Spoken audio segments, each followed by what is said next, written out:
congratulations on the film. Very Thank powerful, very moving. Thank you. When you're working with a story like this, so it could very easily veer into melodrama, it could feel manipulative for the audience, but you were able to keep it real and feeling genuine throughout. How did you, from a directing standpoint, how did you manage that? How did you manage to not keep it from feeling too sensationalized? Well, it's about finding the truth, you know? And, you know, it's funny because the movie talks about finding the truth and express the truth. And it's a parallel of what's your work as a storyteller, as a filmmaker, is try to be honest, you know? When the monster is asking for the truth to Connor, I feel the same. The movie is asking me to tell the truth, to be honest, and not to be manipulative, you know? And I understand that you actually built a practical version of the monster rather than going with CGI.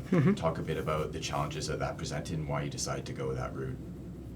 Well, there's a beautiful reference in the film to King Kong. You know, I wanted to keep it grounded. You know, those effects, they might look old-fashioned right now, but they have the soul, you know, that I wanted to this monster. So we did the whole recreation of the monster with a real life-size monster that was in front of the kid in the set, and that gave us the textures to work with the CGI monster later on in the post-production. So somehow we try to keep it as grounded, as simple, and as real as possible. And did that prove to be more of a challenge rather than just going full CGI? Definitely, it was a challenge. I mean, at the same time, you realize that you will need more CGI than you were expecting, because nowadays the audience is so used to CGI that they reject those old-fashioned effects. But we definitely pushed the limits, and we had these conversations with the visual effects guys, and they wanted more CGI, and I wanted more real stuff. So at the end, it's a balance, you know.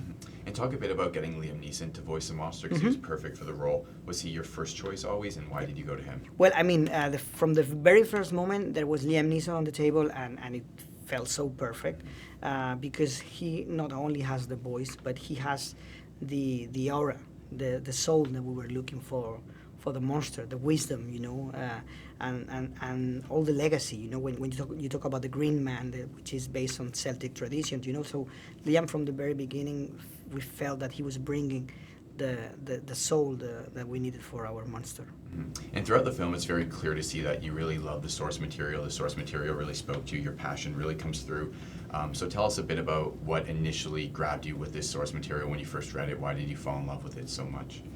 Well, it deals with lots of themes that were already in The Impossible and The Orphanage. And you know, it's just like you don't choose these themes. It's like you feel attracted to it. It's like they choose you instead of you choosing them. It's like the way you express the truth, you know. It's like, this is what I need to tell. So it's not a plan. It's something that you need to do.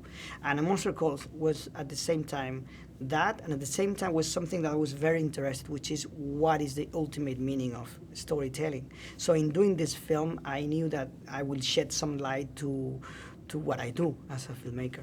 Just quickly before we wrap up, the movie has a lot of powerful themes, a lot of powerful messages. What do you hope, though, that audiences take away from the movie when they leave the theater? I think it's important to leave a space, a gap that the audience needs to fill at the end of the film. I think it's important to leave the audiences filling the gap as they go back home. You know, it's like there's a part of the story, it's a section of the story that doesn't need to be answered in order to make the film keep growing up on their minds. Well, thank you very much for your time. You're welcome. Thank you.